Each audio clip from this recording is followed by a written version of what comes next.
Boa noite a todos. Graças ao Senhor, mais uma oportunidade de estarmos reunidos para louvarmos ao Senhor e aprendermos a sua santíssima palavra. Nós vamos iniciar mais o culto com a oração, depois iremos para o tempo de louvor. Oremos. Senhor nosso Deus e Pai querido, muito obrigado pela misericórdia do Senhor em nossas vidas. Somos gratos a Ti, por toda a bondade do Senhor para conosco, pelos livramentos. Agradecemos ao Pai que o Senhor nos dá o privilégio de mais uma vez estarmos reunidos para aprender da Tua palavra. Pedimos a direção do Teu Santo Espírito sobre esse culto, que o Teu nome seja honrado e glorificado. Nós oramos agradecidos em nome do Teu Filho amado, nosso Senhor e Salvador, Jesus Cristo. Amém. Vou chamar minha esposa aqui para me ajudar.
Número 131 do corinho, eu creio.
E também destruir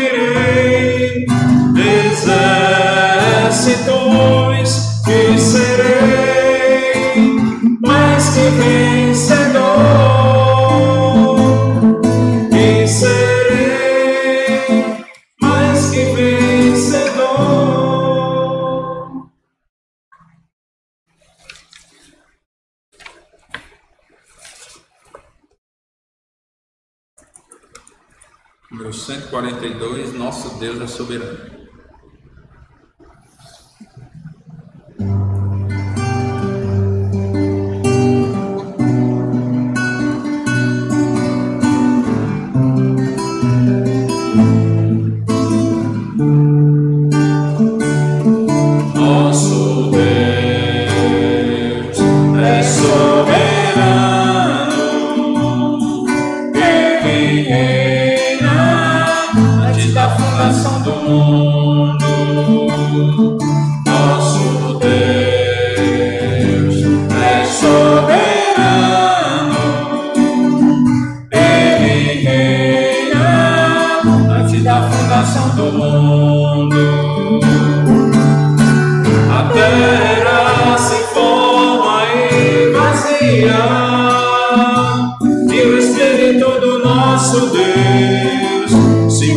Sobre a face das águas, foi Ele quem criou o céu e os céus, fez separação das águas da terra seca. Foi Ele quem criou os luminares, quem criou a natureza e formou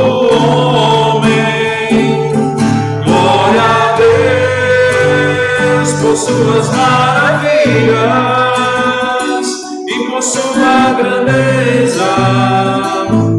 Glória a Deus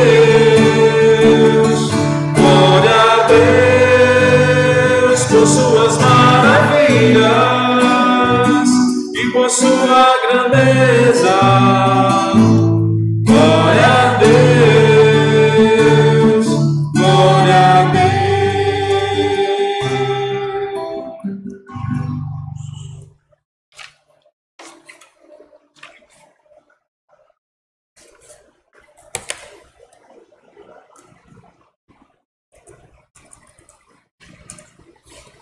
Aliança, número 157.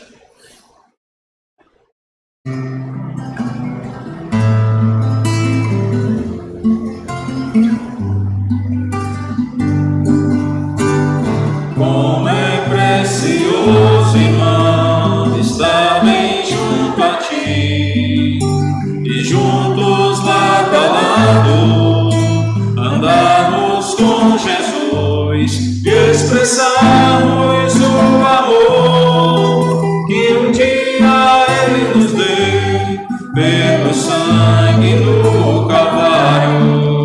Sua vida trouxe a nós a aliança no Senhor. Eu tenho com você, não existem mais barreiras em meu ser.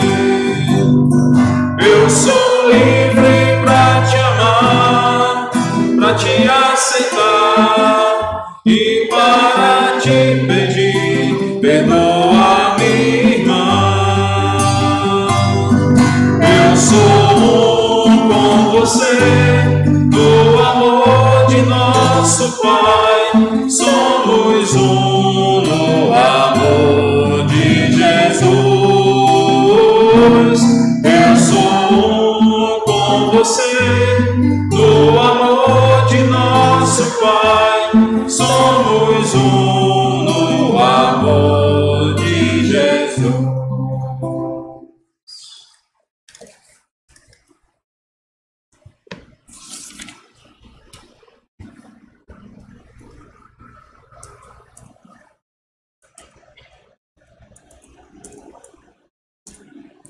Nós vamos concluir o tempo de louvor com o hino do Voz de Melodia 87, Ó Graça Excelsa. Ó Graça Excelsa do Senhor.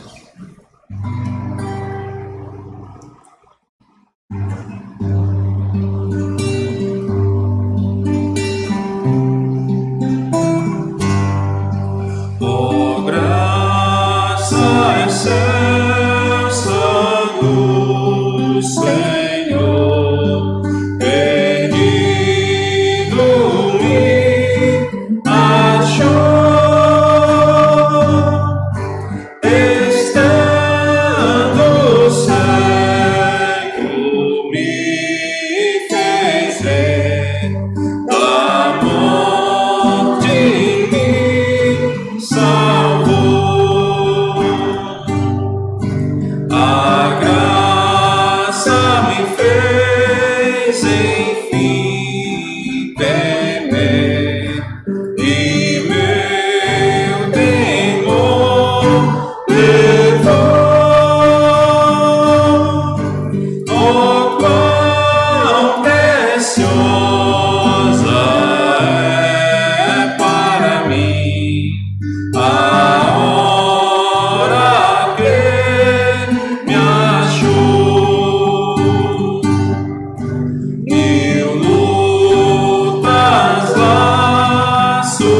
tentações cairão sobre mim.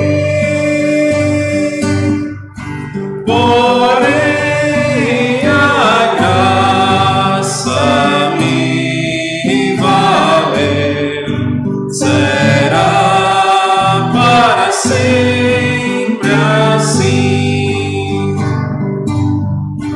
E quando a eternidade eu for fugindo com a luz, a graça excelsa cantarei do amor do meu Jesus.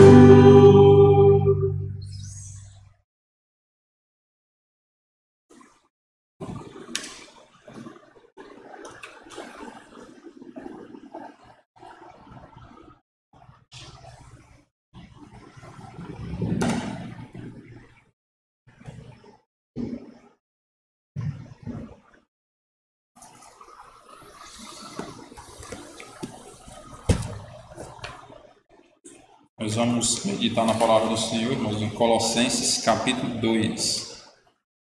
Colossenses capítulo 2.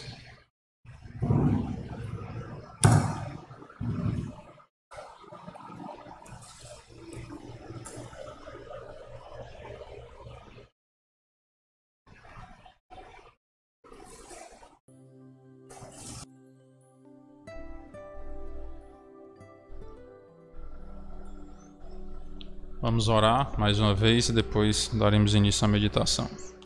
Senhor nosso Deus e amado Pai, muito obrigado, Senhor, por essa oportunidade que o Senhor nos deu de Te louvar e assim, ó Pai, acalmar o nosso espírito para receber a Tua palavra. Pedimos agora, ó Pai, a direção do Teu Santo Espírito sobre a meditação da mesma, que possamos guardar em nossos corações no sentido de não esquecer e colocar em prática e também compartilhar com outras pessoas que não conhecem ainda. Nós oramos agradecidos em nome do Teu Filho amado Jesus Cristo. Amém. Meus queridos, vamos meditar hoje em Colossenses capítulo 2, que diz assim a palavra do Senhor: Gostaria, pois, que soubesseis quão grande luta venho mantendo por vós, pelos laodicenses, e por quantos não me viram face a face. Quem foi que escreveu Colossenses? Paulo, muito bem.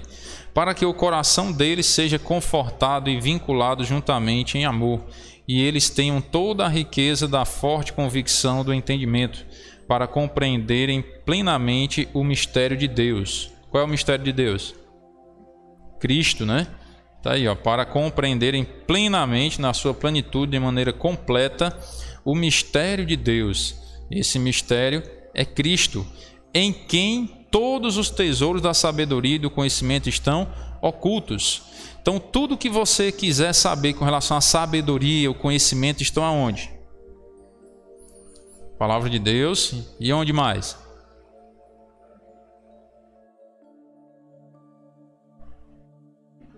Em Cristo. Muito bem. Ó, em quem? Esse quem está se referindo a quem? A Cristo, que ele vem explicando que Paulo quer que os laodicenses compreendam plenamente o mistério de Deus. Esse mistério de Deus é Cristo. Ele diz em quem, ou seja, em Cristo, todos os tesouros da sabedoria e do conhecimento estão ocultos. Então, precisamos do Senhor Jesus Cristo para entender muitas coisas. Às vezes eu fico assim me perguntando como é que tem pessoas tão estudadas segundo o mundo, às vezes com doutorado, pós-doutorado e outras coisas mais, tantos anos estudando as matérias seculares e não aceitam que o universo foi criado pela palavra de Deus. Mas aí essas pessoas leem tantos livros, né? Quem tem algum ensino superior aqui sabe que para você conseguir uma graduação você tem que ler vários livros para poder conseguir fazer um trabalho de conclusão de curso. Isso só na graduação. Aí o cara faz um mestrado, faz um doutorado, um PhD. Quantos anos estudando, né? Lendo livros e mais livros para obter o conhecimento. E acreditando que aquilo que eles estão lendo naqueles livros é o quê? É verdade, não é não? Que a pessoa vai, escreve aquele artigo lá e lê, aí aprende aquilo, leva como profissão para a sua vida, colocando em prática na sua vida como profissão aquilo que aprendeu nos livros. Por quê? Porque acredita que aquilo é verdade. É bem verdade que alguns a gente lê e sabe que ali está cheio de mentira, né? Mas muitos que nós lemos, acreditamos que aquilo é verdade. E aí por que esses homens tão estudiosos não acreditam que a Bíblia é verdade? Usam o argumento sem sentido de dizer que não, o papel aguenta tudo. A Bíblia foi escrita por homens. Já ouviram esses argumentos? Argumentos sem cabimento. Porque esses outros livros que as pessoas leem aí, esses livros seculares, Machado de Assis, né? Não tem? Quem mais? Uns livros aí seculares. Eu lembro da minha época de ensino médio, tinha um livro de literatura que tinha Iracema, não era? José de Alencar, não é? E aí Nelson de Azevedo, e por aí vai, né? Vários livros que nós lemos e acreditamos que aquela história é verdade, não é? Mas quem foi que escreveu aqueles livros lá? Quem foi que escreveu Iracema? Foi o ser humano, não foi não? Não foi o homem? Aí o cara lê aquele livro, não, aqui tudo é verdade, Iracema, esse livro aqui e tal, né? Um exemplo, estou dando um exemplo aqui, né? E vários outros aí que as pessoas leem, acreditam que aquilo é verdade. Foi escrito por quem? Por homens. E aí a Bíblia, não, foi escrito por homens, então não é verdade. Oxe, não tem nem sentido, irmão. Se você for pensar de forma lógica, mesmo que você não crê na Bíblia, mas se você fosse um pouco mais sensato e analisar de maneira lógica, você vai pensar, não tem cabimento esse argumento que essas pessoas usam, que papel cabe tudo e a Bíblia foi escrita por homens, não tem crédito, não é verdade. E os outros livros que nós lemos e acreditamos neles, que foi escrito também por homens? Vocês percebem que é algo que não tem sentido, é uma desculpa, né? É um argumento sem fundamento, que vai contrário ao que eles mesmos acreditam. Então é uma coisa sem sentido. E nós sabemos, nós que cremos em Cristo, sabemos que a Bíblia foi escrita por quem? Por homens, não foi não? Foi escrita por homens. Mas quem é o autor da Bíblia? É Deus. Aí é diferente, né? Deus usou homens para escrever a Bíblia. Deus deu a inspiração, por meio do Espírito Santo, a revelação, para que os homens pudessem escrever a Bíblia. Era muita audácia nossa querer que Deus, com seu próprio punho, né, escrevesse a Bíblia ainda. Era muita audácia nossa. Então Deus, pela sua graça, eu acredito que até para testar a fé do ser humano, que o Senhor Jesus ele ensina, né, bem-aventurados que não viram e creram. Já é para testar a nossa fé, se nós realmente confiamos na palavra do Senhor, que Deus fez essas coisas. Deus não faz nada por acaso, né? Em tudo ele tem um propósito, porque ele é perfeito, né? Todo o conhecimento, toda a sabedoria está oculto em Cristo. Então, se eu quero sabedoria, eu preciso de quem? De Cristo. Preciso do Senhor Jesus Cristo, se eu quero adquirir a verdadeira sabedoria. Um dia nós estávamos conversando aqui, né? Terminou o culto, e aí procurando soluções para o Brasil, né? Rapaz, se fosse feito assim, as coisas melhorariam, né? Se fosse feito desse jeito, ficariam melhor. E se fosse assim, não era? Sabe qual é a solução do mundo? É Cristo. É o Senhor Jesus Cristo. Por que ele é a solução para o mundo?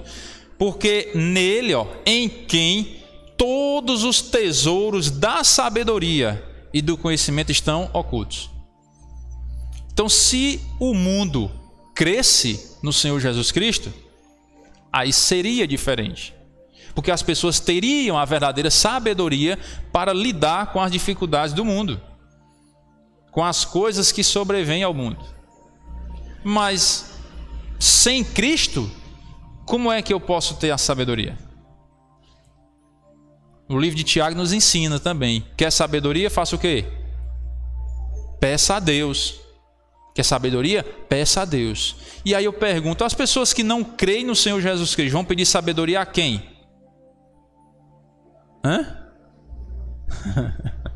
Será que eles têm alguém a quem pedir sabedoria? Será que eles têm alguém a quem recorrer? Ô fulano, me ajuda aí, me dá uma sabedoriazinha aí.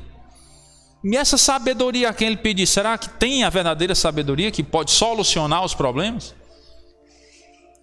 Porque todos os tesouros, aquilo que é mais valioso com relação à sabedoria e o conhecimento, estão ocultos em quem? Em Cristo, não é? Ó? Em Cristo, todos os tesouros da sabedoria e do conhecimento estão ocultos. Então, se eu quero sabedoria verdadeira, a que realmente Deus dá para resolver os problemas, eu preciso do Senhor Jesus Cristo, porque sem Ele eu não terei a verdadeira sabedoria. Por isso, irmãos, a importância de nós falarmos do amor de Cristo para as pessoas. Quanto mais pessoas conhecerem o Senhor Jesus Cristo, mais sabedoria nós teremos no mundo e como lidar com as situações. Às vezes, quando nós não tínhamos a Cristo, né, que tínhamos um problema para resolver, o que nós fazíamos? Vai na força bruta, né? De qualquer jeito aí para ver se dá certo, não é assim? Hoje, com Cristo em nossas vidas, quando temos um problema para resolver, o que é que nós fazemos primeiro? Joelho no chão, não é? Joelho no chão, oração, falar com Deus, pedir a orientação divina do ser mais poderoso de todo o universo, de como lidar com aquele problema. Olha a diferença. Vou consultar um ser eterno que criou todas as coisas para procurar resolver os problemas. A diferença é grande, não é? Diferença muito grande. Você pode fazer a comparação com um mecânico, por exemplo. Você leva o carro lá no mecânico, ou a moto, né, ou a bicicleta, leva lá. Rapaz, apareceu esse problema aqui, a bicha não está pegando mais não. Aí o mecânico diz, eu acho que é isso, né? Aí o que é que você faz? Vai lá, compra, troca. Não era. Já aconteceu isso com alguém? Aí o cabo vai lá, não, rapaz, é porque eu acho que é isso aqui agora. Vai lá, compra, troca. Aí não era. Aí, não, acho que isso aqui agora vai dar certo. Aí vai lá, troca, não era. Aí, rapaz, tá fazendo hora comigo, mas só trocando peça e não resolve. Mas se tivesse um mais experiente, que chegasse, ele fosse consultar, né? E aí dissesse, o mais experiente chegasse lá e dissesse, é isso aqui. E o cabo vai lá e troca e resolve o problema. Não era melhor? Aconteceu isso comigo. Eu estou contando que aconteceu isso comigo. Lá no Juazeiro, uma vez que eu trabalhava nos caminhões, aí deu um problema no caminhão lá, na parte pneumática, né, de ar. E porque o caminhão ele trabalha com compressor que gera ar para poder mandar ar para todo o sistema de freio e essas coisas, né? Aí tava dando um vazamento de ar lá e o freio não estava bom. E aí pelejamos, trocamos uma peça, trocamos outra, e o mecânico lá, troca isso, troca aquilo, troca isso, troca aquilo, e nada, até que chegou o gerente da oficina. O gerente da oficina. Experiente, já tinha passado por outras lojas aí, né, autorizadas. E ele tinha lidado com um problema desse, ó, a experiência, ó, com um problema desse em outro lugar. Mesmo jeito, quando ele chegou que contaram, ele disse, troque a peça fulano de tal. Ah, foi em cima. Trocamos, resolveu o problema. E a gente já tinha trocado algumas peças já e não tinha resolvido. Então é melhor ir na força bruta, tentativa e erro, ou é melhor consultar alguém que tenha experiência no assunto? É melhor consultar alguém que tenha experiência. E aí quando temos um problema para resolver, seja ele pequeno ou grande, é melhor fazer do meu jeito ou eu consultar a Deus para que Ele me ensine, me instrua como eu devo fazer? É melhor buscar a Deus, não é? Porque todos os tesouros da sabedoria e do conhecimento estão ocultos em Cristo, no nosso Senhor e Salvador. Se o mundo fizesse isso, o mundo que eu estou agora generalizando, né? Todas as pessoas do mundo fizessem isso, consultassem a Deus, respeitassem a Deus, era outra história. Nós viveríamos em outro mundo, poderíamos dizer assim. Seria uma outra realidade. Mas, infelizmente, isso não acontece ainda, né? Versículo 4 diz, assim digo para que ninguém vos engane com raciocínios falazes. Então, Paulo aqui ele já vem preparando a igreja, dizendo, olha, todos os tesouros da sabedoria e do conhecimento estão em Cristo. E eu estou dizendo isso aqui para lhe preparar logo, para que você não seja enganado com os raciocínios falazes. Pessoas que não conhecem a Cristo também têm bons argumentos, sabiam disso? E eu falo também por experiência própria. E quando eu trabalhava como vendedor, tinha um cliente que ele tinha muito argumento. E argumentos interessantes. Eu não vou dizer qual era o livrinho que ele usava, né? Porque vamos depois dizer que eu estou falando mal de religião, né? E aí não é isso. Ele usava um livrinho lá, que já dá para vocês saberem de quem era esse livrinho, né? Aí tinha uns argumentos interessantes. Aí ele me perguntava algumas coisas, aí eu mostrava na Bíblia, abria a Bíblia, mostrava, é assim, ó, a Bíblia diz isso, diz isso. Ele disse, não, mas, né? Olha, isso aqui não é interessante? Quando eu estava estudando esse capítulo, eu só lembrei desse cliente. Raciocínios falazes. O cara tem um raciocínio bom, tem uma lábia boa. São assuntos interessantes, são. Mas é Bíblia? É palavra de Deus?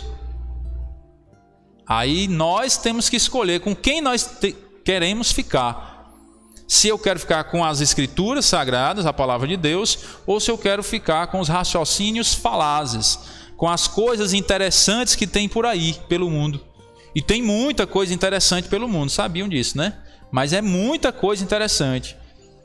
Muitos argumentos interessantes para nos desviar dos caminhos de Deus. E aí Paulo já vem como se fosse blindando a igreja. Olha, eu estou blindando vocês. Eu estou dizendo isso para que ninguém vos engane com raciocínios falazes.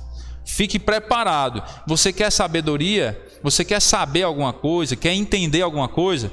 Vá a quem? A Cristo, não é?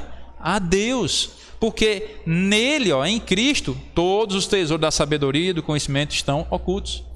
Estão nele. Se você quer sabedoria, vá buscar em Deus, porque Ele tem. Então, cuidado com os raciocínios falazes, com as pessoas que têm um argumento muito bom, mas sem Bíblia. Cuidado.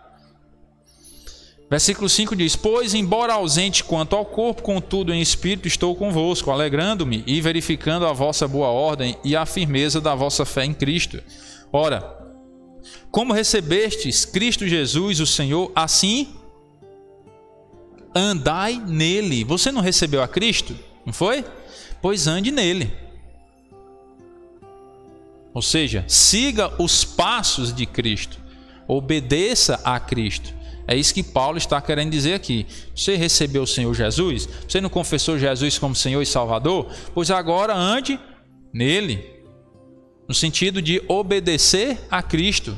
Fazer a vontade dele.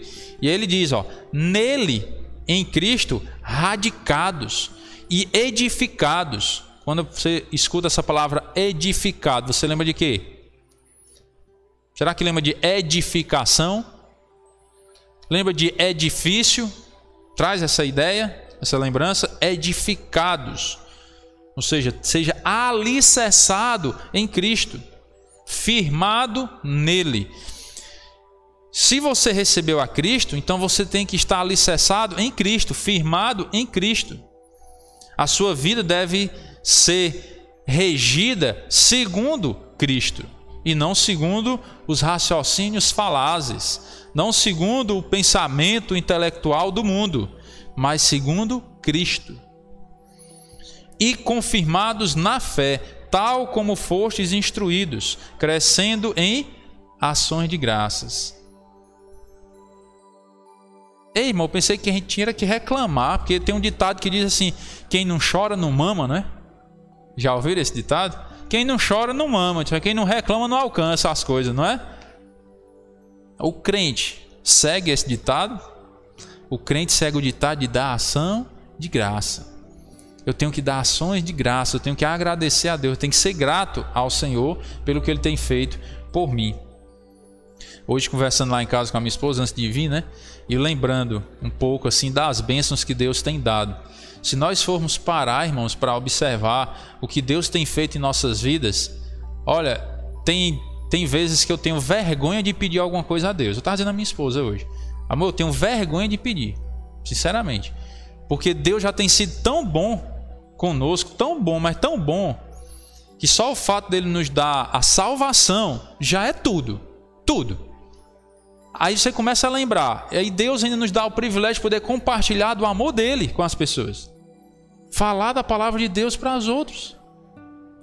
E ter comunhão com Deus e com os irmãos. Poder crescer na graça e no conhecimento do Senhor Jesus Cristo. E aí não vou detalhar tudo, senão a gente vai passar a noite inteira aqui falando das bênçãos, porque são muitas bênçãos, muitas. E aí você para pensar, Deus tem dado a saúde. Aí você, irmão, mas eu estou doente, estou com um problema aqui. Você acha que está realmente assim, doente? Tem certeza? Você já visitou o IJF? Já visitou o Hospital Geral? Você vê o que é doença? Que eu já passei algumas noites lá no IJF com o primo da minha esposa. E a coisa lá não é boa não, viu? Você sai de lá refletindo na vida. É gente com a perna arrancada, com o braço arrancado, os ferros nas pernas, nos braços. Tinha um lá que ficou no mesmo quarto do primo da minha esposa, que ele tinha levado, esqueci agora a quantidade, mas eram alguns tiros na cabeça. Alguns tiros na cabeça, aí teve balas que ficaram alojadas na cabeça. Tinha uma que a gente via assim, ó, o caroço aqui na clavícula. Ela ficou aqui e a gente viu o caroço aqui, ó. E aí as que estavam na cabeça não podiam ser nem retiradas, porque se tirasse rompia algumas coisas lá e ele pifava, né? Aí ficou lá tetraplégico, só mexia a cabeça. Aí na madrugada, né, quando dava fé, ele chamava. A mãe dele agarrava no sono e ele chamando: mãe, mãe. Aí a mulher, eu pensei que meu sono era pesado, mas o dela lá era mais pesado que o meu. Eu acordava, o que foi, mãe? A sede, tô com sede. Aí ele sentia muita sede. Aí de vez em quando eu ia lá e dava água a ele. Ele só mexia a cabeça. Aí às vezes a gente diz: irmão, eu tô doente. Irmão, tá tão difícil. Pai, eu tô com o pé aqui que não aguento, porque deu um canto de unha. Fui fazer a unha e deu um canto de unha. Tô que não aguento. Irmão, ora por mim, pelo amor de Deus. Eu não tô aguentando mais essa dor não, né? Eu não estou dizendo, irmãos, para não orar não. Certo? Eu estou só dando alguns exemplos para a gente aprender a ser mais grato. Ó, crescendo em ações de graças.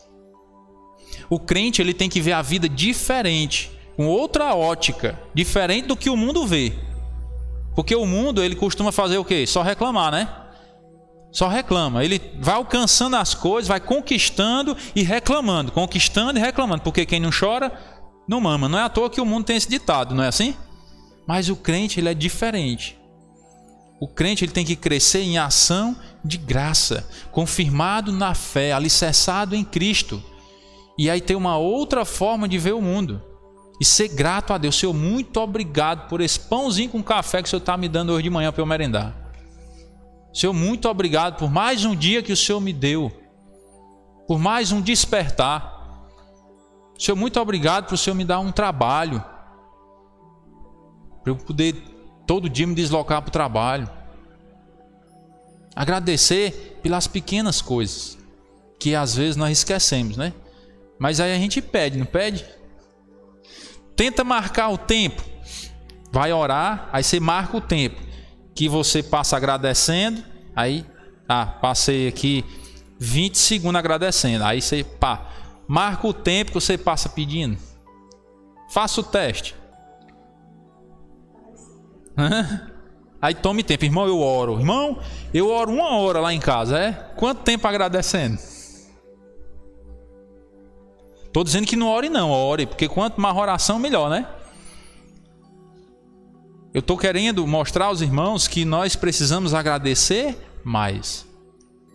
Ser mais gratos. Você tira a mania de falar. Os irmãos podem observar na família. Família. Você faz tudo por um filho, né? Dá até a vida se for preciso, não é?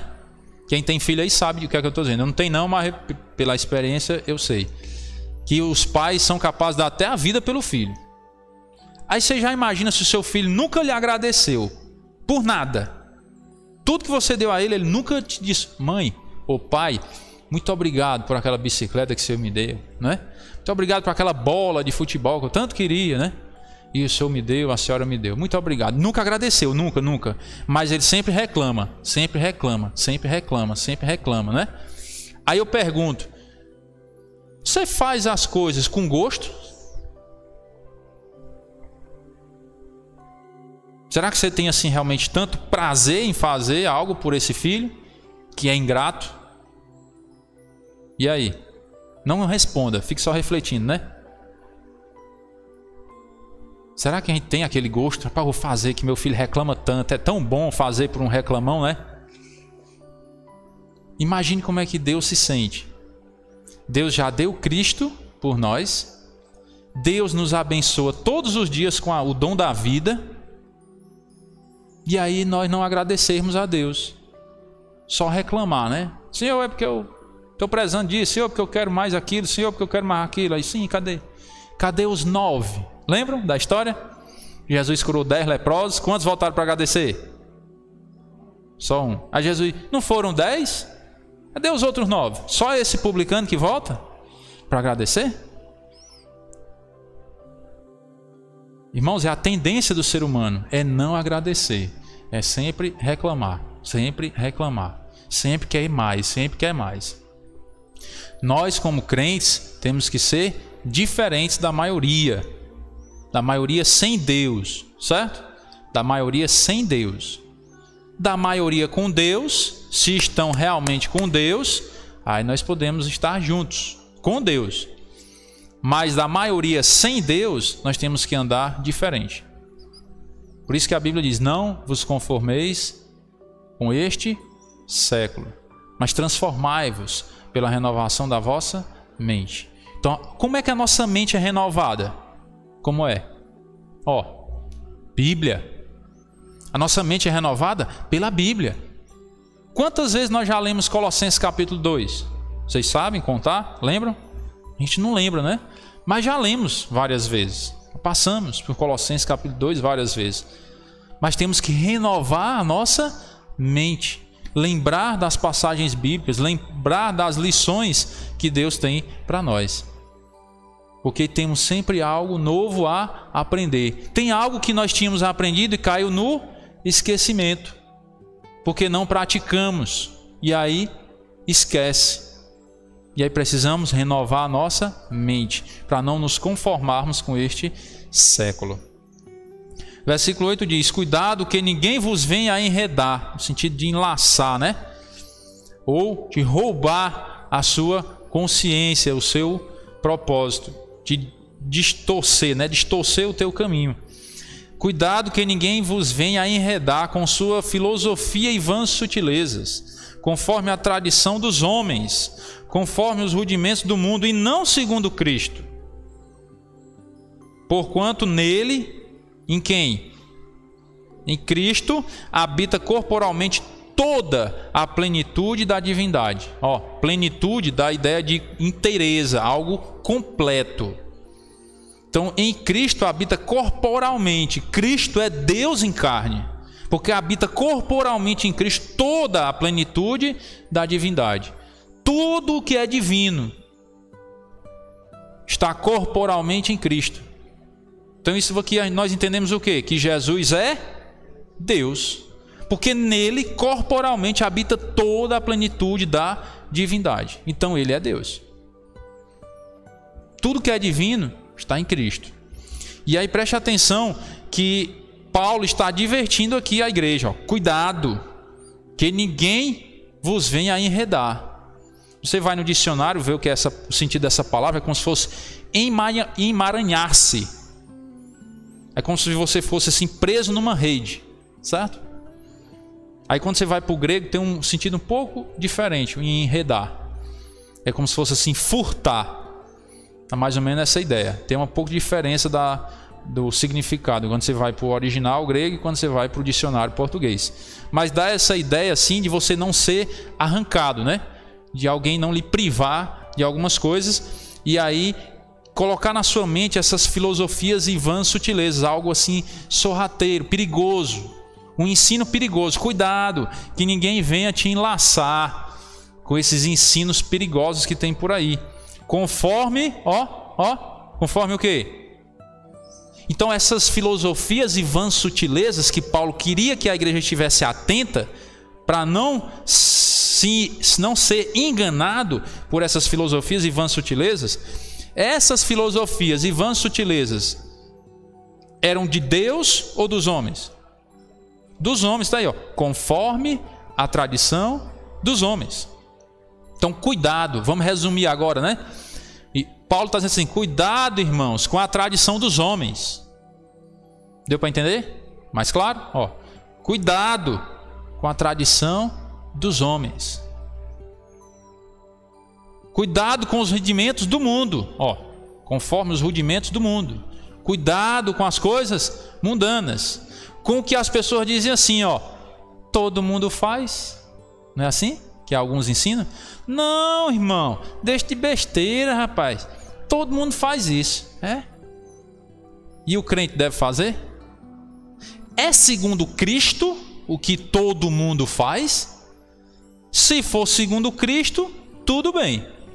Mas se não for segundo Cristo, o que é que o crente tem que dizer? Tô fora. Não é assim? Tô fora. Quero nem conversa. Porque Paulo está advertindo a igreja: cuidado com a tradição dos homens. Cuidado com os rudimentos do mundo, que não são segundo Cristo. Cuidado. Então nós temos que estar avaliando as coisas, essas filosofias, não é? Vãs sutilezas. Não, irmão, isso aqui é interessante, é legal e tal. O irmão fulano de tal faz isso. Aí você tem que avaliar. É segundo Cristo? Não, mas o irmão fulano de tal faz, certo? É segundo Cristo? Cada um de nós, irmãos, temos que ser mais críticos com relação a isso, certo? O irmão lá faz, mas é segundo Cristo? Não. Então quem é que está certo? Ou quem é que está errado? É o irmão lá que não fez segundo Cristo, o problema dele. Então não é porque o irmão lá fez, que eu não sei nem quem é, né? Que eu estou dizendo isso porque isso já aconteceu comigo. A pessoa diz, não, mas o irmão lá fez. Foi? Mas Deus não se agrada disso aí não, meu anjo. Mas o irmão fez. Mas não é da vontade de Deus, está aqui, Aí você prova com a Bíblia, mostra a Bíblia, mas não é da vontade de Deus. Não precisa se ficar atirando pedra no outro lá não, né? Não, mas é porque ele é carnal, vai para o inferno, né? Não, diga isso não. Eu não posso julgar a salvação de ninguém, né? O irmão lá fez. Bom, está aqui na Bíblia que Deus não concorda com isso. Então eu não vou fazer. Pronto. Porque nós precisamos fugir das tradições dos homens, dos rudimentos do mundo. Precisamos fugir disso. Precisamos andar segundo Cristo. E aí quando vem essa palavra tradição dos homens, irmãos, aí nós não vamos detalhar aqui muita coisa, porque é muita coisa, né? Vou até usar esse nome que a gente não deve nem muito usar, de coisa. Mas é porque é muito. Tradição dos homens. Muitos detalhes que as pessoas tentam colocar e acrescentar à salvação. Você tem que crer em Cristo, mas... Já ouviram isso? Tem que crer em Jesus, mas você tem que ter boas obras. Para a salvação, né? Tem que ter boas obras para a salvação? Sim ou não? Não, você tem que ter a fé em Cristo. Irmão, então posso crer e não praticar boas obras? Aí é uma prova de que você não creu. Aí onde está a diferença, né? Que é isso que muita gente confunde. Acha que as obras produzem fé. E na verdade não. A fé é que produz obras. Se você creu verdadeiramente em Cristo, então você vai produzir obras que glorifiquem a Deus. Então as obras são um fruto da fé. É um fruto da fé. E não o contrário. Não é a fé que é fruto das obras, não. As pessoas confundem, né? Eu confundia isso. Até que entendi a palavra de Deus pela graça e misericórdia dele, que funciona no caminho inverso do que eu tinha aprendido. Eu tenho que primeiro me despojar de mim mesmo, me humilhar aos pés de Cristo, ter a fé nele, depositar a confiança da minha salvação a ele. Aí as obras vêm posteriormente, como resultado da fé, como fruto da fé. E aí as pessoas ficam colocando essas tradições do mundo.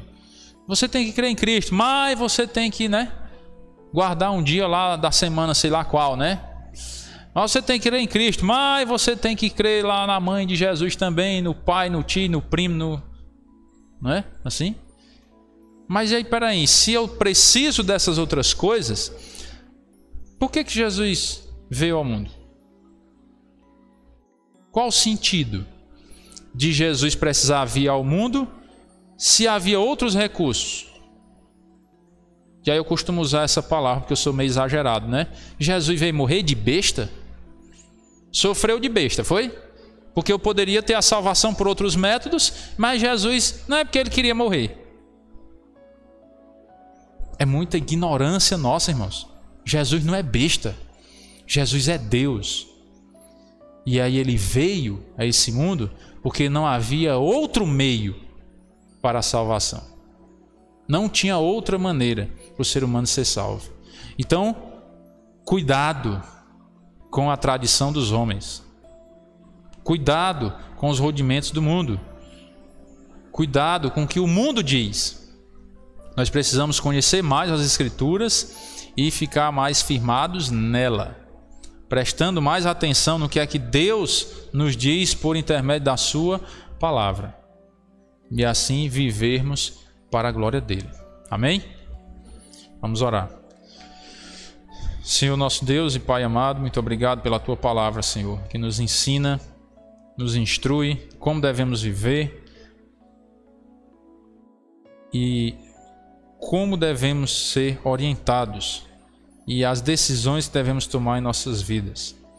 Sabemos que toda a riqueza da sabedoria e do conhecimento está em Ti. E precisamos, ó Pai, do Senhor, da Tua graça, da Tua misericórdia. Somos gratos a Ti, ó Pai, pelo privilégio que o Senhor nos deu de poder ouvir a Tua palavra, poder compartilhar do Teu amor e da Tua graça. Pedimos as Tuas bênçãos, ó Pai, para o retorno aos nossos lares. Pedimos ao Senhor intrepidez a cada dia, coragem para anunciar a Tua palavra, para que o Teu nome, ó Pai, seja honrado e glorificado ao ser mais conhecido no mundo. Nós oramos agradecidos em nome do Teu Filho amado, nosso Senhor e Salvador, Jesus Cristo. Amém.